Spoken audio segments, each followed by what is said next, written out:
गोपाल जी, एक तबका है जो गरीब है, स्लम में रहने वाला है, मध्यम वर्गीय है। वो आप कहीं न कहीं उनके जीवन में एक खुशहाली लाते हैं, उनको राहत देने वाले ऐसे निर्णय आते हैं। सरकार भी कहीं न कहीं सरकार और पार्टी का भी वोट बैंक होता है।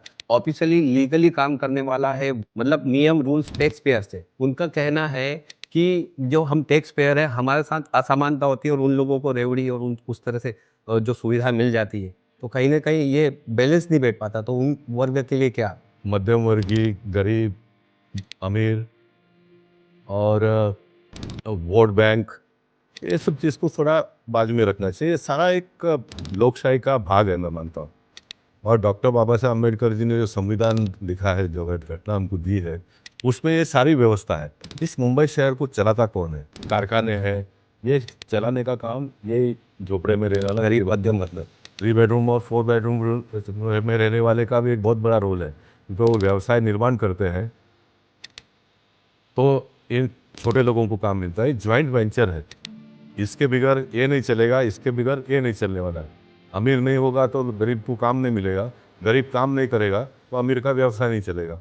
ये दोनों अगर नहीं मिलेंगे तो सरकार को टैक्स नहीं आएगा, सरकार डेवलपमेंट कर नहीं पाएगी। यानी एक सारे लोगों का मिलकर एक ज्वाइंट वेंचर है। अब लोकशाही में कहो या तो गरीब, आप मान लो कि आपके घर में 4 भाई है और एक छोटा भाई है, वो कुछ भी नहीं करता है, अनेक कारण होंगे, तो ये 3 भाई को मिलकर उसको संभालना पड़ता है। वैसे सरकार नाम की जो चीज़ है, उसको ये गरीबों को संभालना, सहारा देना, ये सरकार का काम होता है। तो एक जनप्रतिनिधि के नाते ये मेरा काम है, जो संविधान में, जो घटना में, जो कानून में प्रोविज़न है, वो प्रोविज़न का प्रोटेक्शन इस व्यक्ति को भी मिलना चाहिए। इसलिए मैं लड़ते रहता हूँ। डॉक्टर बाबा साहब अम्बेडकर जी ने बनाए हुए, लिखी हुई घटना के मुताबिक चलता हूँ, इसलिए मुझे हमेशा सफलता मिलती है। और इन सारे मुद्दे अभी जो पिछले 4 महीने से मैं उठा रहा हूँ, सारे के सारे मुद्दों को मैं सफलता के द्वार तक पहुँचाने का काम करूँगा। बिल्कुल, और बहुत जल्दी करूँगा। हेलो, नमस्कार। मैं आपका होस्ट और दोस्त सुनील शर्मा स्वागत करता हूं महासेवा और एमएनएस मीडिया न्यूज़ सर्विस के खास पॉडकास्ट में। आज हमारे साथ में मुंबई के एक खास हस्ती है, जन सेवक, पूर्व सांसद श्री गोपाल शेट्टी जी। नमस्कार। बहुत बहुत स्वागत है आपका। नमस्कार। और एक अभी चर्चा में है ओसी ओसी एक्यूपेशन सर्टिफिकेट जो मुंबई महानगर पालिका बिल्डिंग कंप्लीशन पर देती है। जी हाँ। वो ओसी करीबन 20,000 हाउसिंग सोसाइटी बाट जो रही थी, इंतजार कर रही थी सालों से। उसका सरकार ने इनके प्रयासों से, इनके आंदोलन से, जनता के साथ में, आंदोलन के साथ में एक स्टडी ग्रुप बनाया। स्टडी ग्रुप बनाने के बाद में असर हुआ है, कैबिनेट में सरकार ने इसको मंजूरी दे दी है। अभय योजना ओसी पर 20,000 हाउसिंग सोसाइटी जिसमें लाखों लोग रहते होंगे, वो लाखों लोगों को एक राहत की खबर है। गोपाल शेट्टी जी की वजह से जनहित में मुद्दे उठाते रहते हैं। जी हाँ। तो मैं आपको एक मोटिवेट लाइन, दुष्यंत कुमार का एक बहुत फेमस कवि है दुष्यंत कुमार जी, उनकी एक मोटिवेट लाइन है, वो आप पर फिट बैठती है कि सिर्फ हंगामा खड़ा करना मेरा मकसद नहीं, सिर्फ हंगामा खड़ा करना मेरा मकसद नहीं, मेरी कोशिश है ये सूरत बदलनी चाहिए। बहुत। मेरे सीने में नहीं, तेरे सीने में कहीं भी ये आग आग जलनी चाहिए। तो ये जो जन सेवा करने की आग है, उसके लिए आप प्रयास करते रहते हैं, ऐसे निर्णय लेके आते हैं, वो फंजिबल एफएसआई का हो या वो डीम कन्वेंस का हो, तमाम जो इश्यूज है, और आज ओसी का भी लेके आए जी हैं, हाँ। उसके लिए बहुत बहुत स्वागत। आज हम इस विषय पर बात करते हैं, तमाम ऐसे विषय पे बात करेंगे, मुंबई के विषय पर। गोपाल शेट्टी जी से, राज्य सरकार ने जो अभय योजना शुरू की, करने वाली सरकार ने मंजूरी तो दे दी है। जी हाँ। करीबन 20,000 हाउसिंग जो बिल्डिंग है पुरानी, उनको राहत मिलेगी सर। इसमें लाखों लोगों को कहीं ना कहीं, उन परिवारों को भी बड़ी राहत मिलेगी। जो यदि ये निर्णय नहीं आता, ये चीज़ नहीं होती, तो कहीं ना कहीं नागरिक, जो लाखों लोग परेशान होते, अशांति का माहौल हो जाता। तो ये जो लड़ाई है, ये लड़ाई कहाँ से शुरू हुई और आज इसका जो परिणाम मिला है वो कैसे हुआ, थोड़ा सा बताइए। देखिए, लड़ाई कहाँ से शुरू हुई है, ये अगर आप मुझे पूछेंगे तो मैं कहूँगा कि जब मैं कॉरपोरेशन में नगर सेवक के रूप में काम करता था, उन दिनों से हम इस विषय को लेकर चल रहे। ये कोई नया विषय नहीं है। लेकिन जब वेलिंगटन सोसाइटी का मामला न्यायालय के माध्यम से 3 हफ्ते में घर खाली करने की बात हुई, तब फिर एक बार मेरा अंदर का जो आदमी है वो जागरूक हुआ। उसका कारण ये है कि मैं सारा इफ एंड बट कुछ जानता हूँ ऑक्यूपेशन सर्टिफिकेट के बारे में। इसमें नागरिकों का कोई दोष नहीं है, फ्लैट बायर जो है उसका कोई दोष नहीं है, चाहे वो बोरली के 300 फ्लैट में रहने वाला हो या वेलिंगटन सोसाइटी के 1000 स्क्वायर फीट के फ्लैट में रहने वाला हो, वो इस मुंबई शहर का नागरिक है, वो टैक्स पेयर है और वो लोकशाही का पूरा अधिकार उसको भी मिलना चाहिए। और मैंने देखे ऑक्यूपेशन का बगैर तो बहुत सालों से लोग रहते हैं, लेकिन कभी भी न्यायालय ने घर खाली करना पड़ेगा इस प्रकार का आदेश नहीं दिया। मैं ये भी कहूँगा कि न्यायालय ने कभी इसमें हस्तक्षेप भी नहीं किया, लेकिन पहली बार कोई व्यक्ति सामने से जाकर न्यायालय में बताया कि इनके पास ऑक्यूपेशन सर्टिफिकेट नहीं है और फायर एनओसी भी नहीं है। अब फायर एनओसी एक गंभीर मामला है, फायर एनओसी एक गंभीर मामला है। भगवान करे कोई अनहोनी घटना न घटे, और लोगों का जान माल का रक्षा करना ये मुंबई शहर में हम सब लोगों का काम है, जवाबदारी है। इसलिए मैं न्यायालय का भी अभिनंदन करना चाहूँगा कि उन्होंने थोड़ा हार्ड स्टेप लिया, और उन्होंने जो हार्ड स्टेप लिया उसके वजह से मुझे उसमें कूदना पड़ा। और मैं मंगल प्रभात लोढ़ा जी का भी अभिनंदन करना चाहूँगा, जिन्होंने मुझे कहा कि आप इसमें थोड़ा ध्यान दीजिए, और मैंने ध्यान देना प्रारंभ किया। फिर मैं मुंबई भारतीय जनता पार्टी के अध्यक्ष अमित साटम जी को मैं मिला, उनको कहा कि एक स्टडी ग्रुप का गठन करो आप, और उसका एक रिपोर्ट हम सरकार को देंगे तो सरकार इसके ऊपर निर्णय लेगी। अमित साटम जी ने तुरंत स्टडी ग्रुप का गठन किया और उसका अध्यक्षता मुझे करने के लिए कहा उन्होंने, और मैंने सब सारे लोगों का, एडवोकेट है, आर्किटेक्ट है, सारे लोगों को लेकर काम का प्रारंभ किया। और इसमें आशीष शेलार जी का भी उतना ही बड़ा इंपॉर्टेंट रोल है, क्योंकि उन्होंने तुरंत इसमें कामकाज शुरू कर दिया। यूडी सेक्रेटरी राज सिंह गुप्ता जी से उन्होंने बात की, 1 मीटिंग, 2 मीटिंग, 3 मीटिंग, 4 मीटिंग हम लोगों ने किया, रात को 9 बजे भी मीटिंग किया, और मीटिंग करके अंजाम तक पहुंचाने का काम हमने किया। अब जो ऑक्यूपेशन सर्टिफिकेट आने वाले दिनों में लोगों को मिलने वाला है, एक तो ये तय हो गया है ऑक्यूपेशन का कामकाज अभी दिवाली के 8 दिन के बाद में शुरू हो या 15 दिन के बाद में शुरू हो, लेकिन सरकार ने एम्यूनिटी स्कीम को मान्यता दे दी है, तो लोगों को अभी डरने की कोई आवश्यकता नहीं है, क्योंकि 6 महीने का पीरियड है। 6 महीने तक हमको कोई चिंता की बात अभी रही नहीं है, और बहुत आसान कर दिया हमने इसको। पहले के समय में 100% पेनल्टी लिया जाता था, वो 100% पेनल्टी माफ़ कर दिया। जो रेडी रिकॉर्ड का आज का रेट है उसका 50% ही आपको भरना पड़ेगा। इसको मैं थोड़ा क्लैरिफाई करना चाहूँगा। कुछ लोगों को ऐसा भी लगता है कि हमने खैरात बांटा है, लोगों को ने बिल्कुल खैरात नहीं बांटा है। मैं तो ये भी कहूँगा कि अभी भी जो पैसे हम लेने वाले हैं वो पूरा न्यायिक नहीं, ऐसा मैं कहूँगा, लेकिन एक प्रॉब्लम सॉल्व हो जाता है, और लोग भरकर पैसा अगर अपने घर को रेगुलाइज कर लेते हैं। उदाहरण के तौर पर लेते समय आपने 800 स्क्वायर फीट का लिया, लेकिन 200 फुट का एक्स्ट्रा एरिया आप जो आज यूज़ कर रहे हो उसका आप 50% पैसा भर रहे हो, आप 1000 फुट के मालिक हो जाते हो। आज 1000 फुट का जो रेट है उसको आप बहुत कम पैसे में आपका रेगुलराइजेशन हो जाता, तो एक अच्छा ऐसा मैं मानूंगा, और कॉरपोरेशन के तिजोरी में भी बड़े पैमाने पर पैसा आ जाएगा।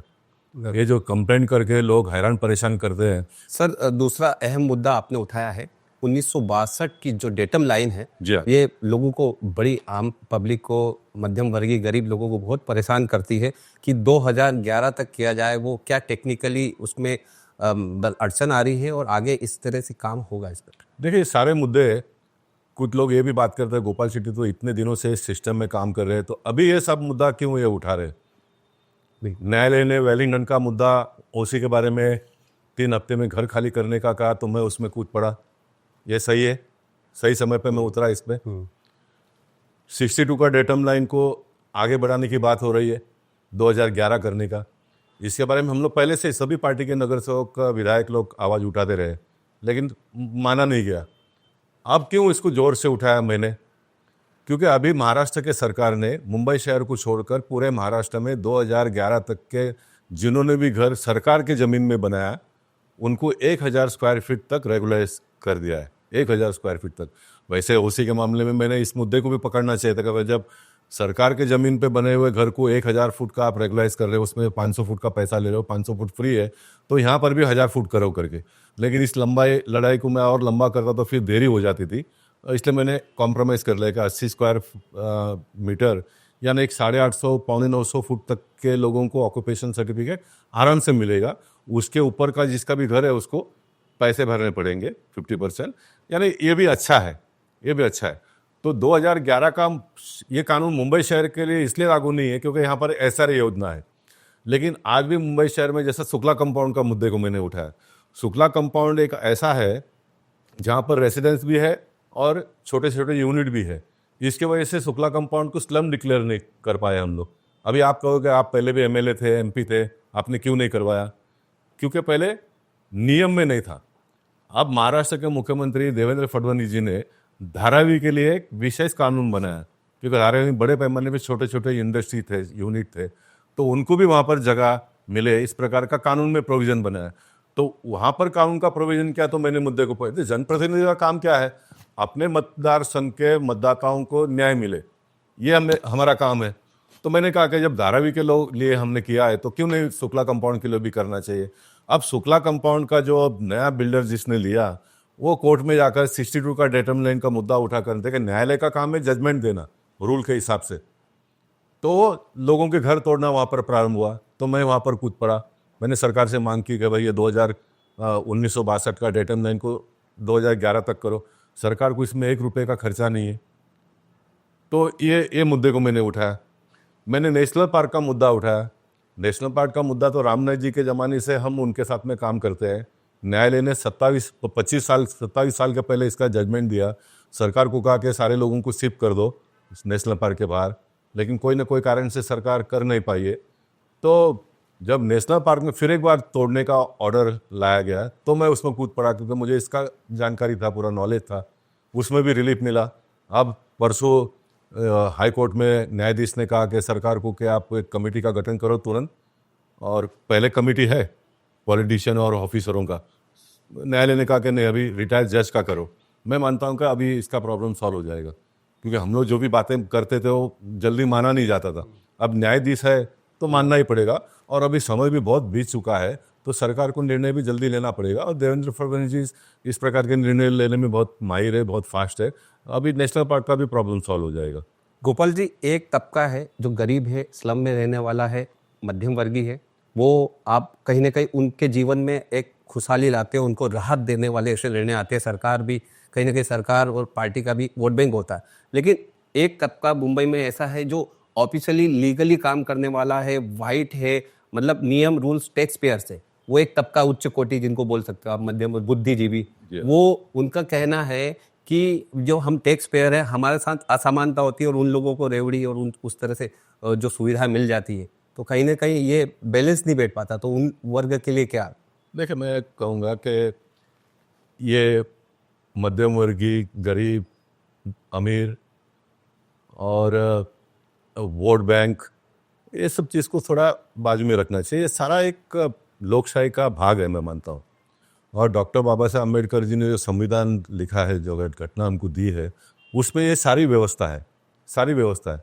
अब लोगों को लगता है कि ये सरकार चलाने वाले जो लोग हैं वो गरीबों को खैरात बांटते हैं। अब मैं इसका आपको थोड़ा क्लैरिफिकेशन करना चाहूँगा। इस मुंबई शहर को चलाता कौन है? कौन चलाता है? सरकार और महानगर पालिका। वो तो एडमिनिस्ट्रेटिवली चलाते हैं, लेकिन लोग जो भी ये ऑफिस है, कारखाने हैं, ये चलाने का काम ये झोपड़े में रहने वाला गरीब मध्यम वर्ग। कोई 3 रूम बेडरूम 4 बेडरूम में रहने वाला ये काम नहीं करता है। 3 बेडरूम और 4 बेडरूम में रहने वाले का भी एक बहुत बड़ा रोल है, क्योंकि वो व्यवसाय निर्माण करते हैं, तो इन छोटे लोगों को काम मिलता है। ज्वाइंट वेंचर है, इसके बगैर ये नहीं चलेगा, इसके बगैर ये नहीं चलने वाला है। अमीर नहीं होगा तो गरीब को काम नहीं मिलेगा, गरीब काम नहीं करेगा तो अमीर का व्यवसाय नहीं चलेगा। ये दोनों अगर नहीं मिलेंगे तो सरकार को टैक्स नहीं आएगा, सरकार डेवलपमेंट कर नहीं पाएगी। यानी एक सारे लोगों का मिलकर एक ज्वाइंट वेंचर है। अब लोकशाही में कहो या तो गरीब, आप मान लो कि आपके घर में 4 भाई है और एक छोटा भाई है, वो कुछ भी नहीं करता है, अनेक कारण होंगे, तो ये 3 भाई को मिलकर उसको संभालना पड़ता है। वैसे सरकार नाम की जो चीज़ है, उसको ये गरीबों को संभालना, सहारा देना, ये सरकार का काम होता है, सरकार का काम है। विकसशील देश में तो ऐसे सारे रोड पर रहने वाले लोगों के लिए शेल्टर घर बनाया है, पक्का घर बनाया है, उसमें उनको दिया है, और वहाँ से ये कल्चर यहाँ पर भी आया है। मैं आपको बोरेली में लेके आकर दिखाऊंगा। बोरेली में फुटपाथ पे रहने वाले लोगों को घर बिल्डिंग बना कर दिया है। उसमें सरकार, महानगर पालिका के ऑफिसर्स है, कर्मचारी है, इन सारे लोगों का देखभाल करते हैं, ये करते हैं। तो एक जगह पे आप ये करते हो तो दूसरी जगह पे जो गरीब आदमी खुद के ज़मीन पर, प्राइवेट ज़मीन पर घर बनाकर रह रहा है, उसको किसी की शिकायत पर आप तोड़ते हो। तो ये ये जो रोड पर रहने वाला है, शेल्टर उसको दिया है, उसका मैं विरोध नहीं करता हूँ, ये भी चाहिए। ये कोई हमारे लिए, मुंबई शहर के लिए कोई शोभनीय नहीं है। रास्ते पे लोग सोए रहेंगे, उसके ऊपर गाड़ी चढ़ जाती है, एक्सीडेंट हो जाता है, तो ये भी करना चाहिए। लेकिन इनको क्यों परेशान किया जा रहा है और हो रहा है? तो एक जनप्रतिनिधि के नाते ये मेरा काम है इसके पीछे खड़ा होना, विद इन द रूल्स। मुझे अच्छा लगता है इसलिए नहीं, विद इन द रूल्स। जो संविधान में, जो घटना में, जो कानून में प्रोविज़न है, वो प्रोविज़न का प्रोटेक्शन इस व्यक्ति को भी मिलना चाहिए, इसलिए मैं लड़ते रहता हूँ। और बिल्कुल। मुझे हर काम में सफलता मिलती है। जो आपने पहला जो कोई शायर या कवि का जो वाक्य बताया कि हल्ला करना मेरा मकसद नहीं, मैंने कभी भी कॉरपोरेशन से लेकर सांसद तक मैं कभी अनाप शनाप हल्ला करने का काम नहीं किया। दूसरे लोग जो हल्ला करते हैं उनको प्रोटेक्शन देने का काम मैंने हमेशा किया है। और जबकि मैं डॉक्टर बाबा साहब अम्बेडकर जी ने बनाए हुए, लिखी हुई घटना के मुताबिक चलता हूँ, इसलिए मुझे हमेशा सफलता मिलती है।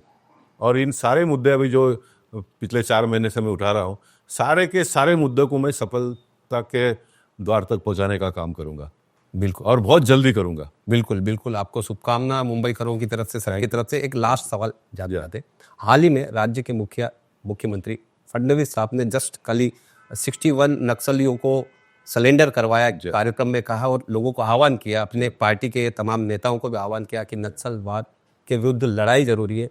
लेकिन हम देखते हैं कि आपका नक्सलवाद का जो परिभाषा है, आपका नक्सलवाद कुछ अलग ही है। आपका नक्सलवाद क्या क्या समस्या मुंबई में, क्या क्या नक्सलवाद?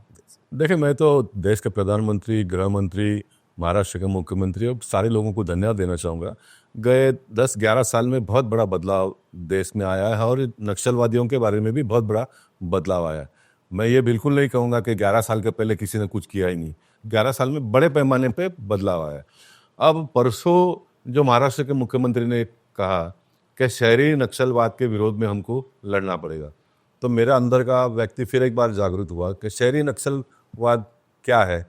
तो उसको मैंने मेरे भाषा में डिफाइन करने का प्रयास किया, और इतवार को सवेरे 7 बजे मैंने मुझे मानने वाले, चाहने वाले लोगों को बुलाया है। मेरे नज़र में शहरी नक्सलवाद यही है कि जो ऑफिसर लोगों को तनख्वाह दिया जा रहा है लोगों की सेवा करने के लिए, वो अगर परेशान करते हैं तो ये शहरी नक्सलवाद नहीं है क्या?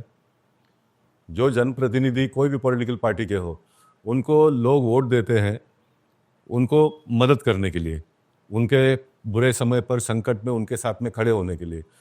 तो आज भी इस मुंबई शहर में कुछ जनप्रतिनिधि लोगों को मदद करने का काम करते हैं, तो कुछ जनप्रतिनिधि लोगों को परेशान करने का काम करते हैं खुद का स्वार्थ के लिए। तो मेरा नज़र में ये भी शहरी नक्सलवाद है। इसके खिलाफ में भी हमको लड़ना पड़ेगा, इसके खिलाफ में भी लड़ना पड़ेगा। आज सामान्य व्यक्ति कोई भी हॉस्पिटल में जाकर एडमिट हो जाता है, उसको बड़ा इतना बिल आ जाता है, तो क्या ये शहरी नक्सलवाद नहीं है? कोई तो उसके बारे में पूछने वाला, आवाज़ उठाने वाला, बोलने वाला चाहिए। तो इस प्रकार के 10 अनेक अनगिनत मुद्दे हैं। कलम 354 बहुत अच्छा मुद्दा आपने उठाया।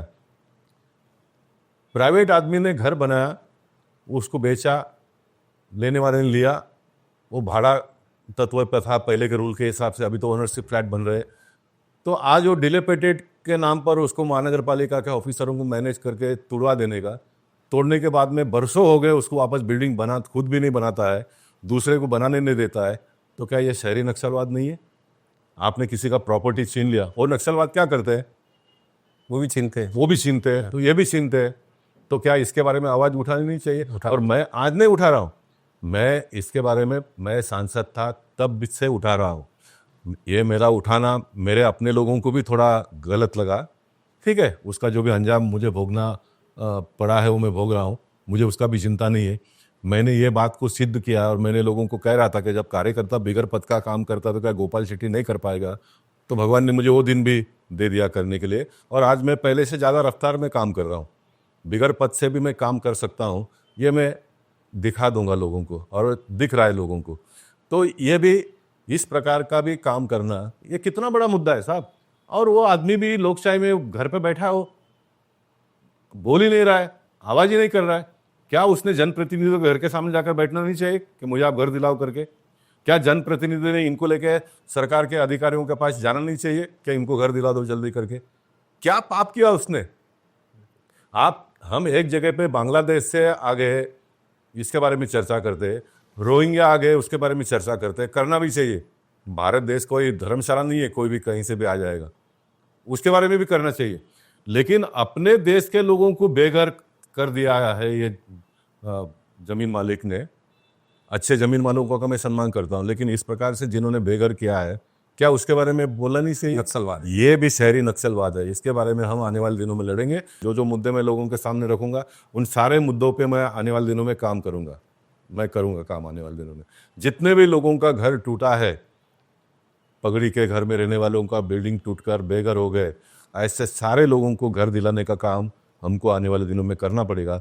तो देवेंद्र फडणवीस जी ने जो शहरी नक्सलवाद के बारे में आवाज़ उठाई है, उनको न्याय मिलेगा, ऐसा मैं मानता हूँ। बिल्कुल, शहरी नक्सलवाद मतलब जो मुंबई में बेघर हुए हैं उनको घर दिलवाना, और उसके पीछे जो लोग शामिल है, तो उनको नक्सलवादी, शहरी नक्सलवादी क्या है उसको खत्म करने के लिए, जैसे हमारे मुख्यमंत्री जी ने कहा, तो गोपाल शेट्टी जी उस पर आगे काम करेंगे और लोगों को समावेश करेंगे, जो जो लोग आना चाहते हैं उसमें साथ में आए। देखिए, एक बहुत बड़ी बात बताता हूँ। देश के प्रधानमंत्री ने सबको हक्का पक्का घर देने की बात कहा, उन्होंने कानून बनाया, करोड़ों लोगों को घर दे दिया। महाराष्ट्र के मुख्यमंत्री देवेंद्र फडणवीस जी ने 2018 में कानून बना दिया सबको घर देने के लिए। एक जगह पे हमने सबको घर देने का कानून बनाया, तो दूसरी जगह पे शुक्ला कंपाउंड में जमीन मालिक 40-45 साल से जो लोग रहते हैं, जो भाड़ा आज भी दे रहे हैं, उनको बेघर कर रहे हैं। क्या ये शहरी नक्सलवाद नहीं है? बिल्कुल। आप बोल दिए नहीं तो मैं वो जमीन मालिक से अभी हाथ जोड़ के माफी मांग लूंगा। नहीं, शहरी नक्सल, ये शहरी नक्सलवाद है साहब, इसके बारे में हमको लड़ना सालों से घरों में रह रहे हैं उनको बेघर करना। बेघर कैसे आप कर सकते हो? भारतीय संस्कृति देने का है, लेने वाला संस्कृति नहीं है। ये हमारे पूर्वजों ने, ऋषि मुनियों ने हमको सिखाया है। क्या उसका हम पालन करेंगे कि नहीं? क्या हम मुगल वृत्ति को अपनाएंगे? मुगलों को क्यों देश में से खदेड़ा? क्यों छीन रहे थे ना, तो आज क्या हो रहा है? तो इस प्रकार के जो छीनने, प्रमाण कम हो गया है। मैंने कहा कि 11 साल में प्रमाण बहुत कम हो गया है, लेकिन बैकलॉग है ना अभी भी। तो बैकलॉग को कौन पूरा करेगा? मोदी जी का काम करते हैं, देवेंद्र फडणवीस जी उनका काम करते हैं। मैंने मेरा काम करना चाहिए ना। मेरे साथ में जो लोग हैं उन्होंने अपना काम करना चाहिए, तो लोगों को न्याय मिलेगा। जितना वोट से हम आज उत्तर मुंबई जीतते हैं, उससे भी ज़्यादा वोटों से आने वाले दिनों में पीयूष गोयल जीत देंगे।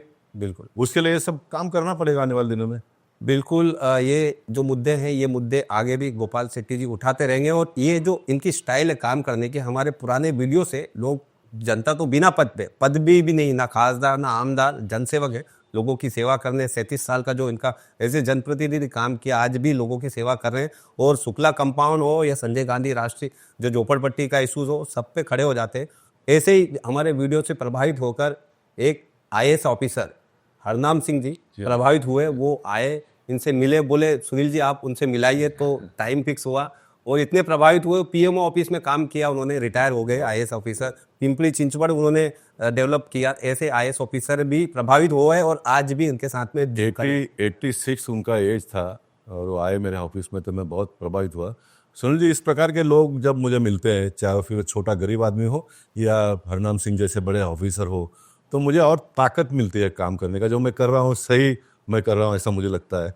और ये परमात्मा सब कर रहे हैं, हम तो खाली वो जिंदगी एक नाटक है, हम तो सिर्फ नाटक में काम करते हैं। मुझे जो रोल दिया मैं कर रहा हूँ, आपको जो रोल दिया आप कर रहे हो। आप और मेरी दोनों की विचार लोग सुनेंगे, उसमें से कोई गोपाल शेट्टी पैदा होगा, कोई एक सुनील शर्मा पैदा होगा, कोई एक हरनाम सिंह पैदा होगा, कोई एक देवेंद्र जी फडणवीस जी जैसे लोग पैदा हो जाएंगे, कोई मोदी जी जैसे पैदा हो जाएंगे। ये देश है, संसार, ये सृष्टि इसी तरह से चलता रहेगा।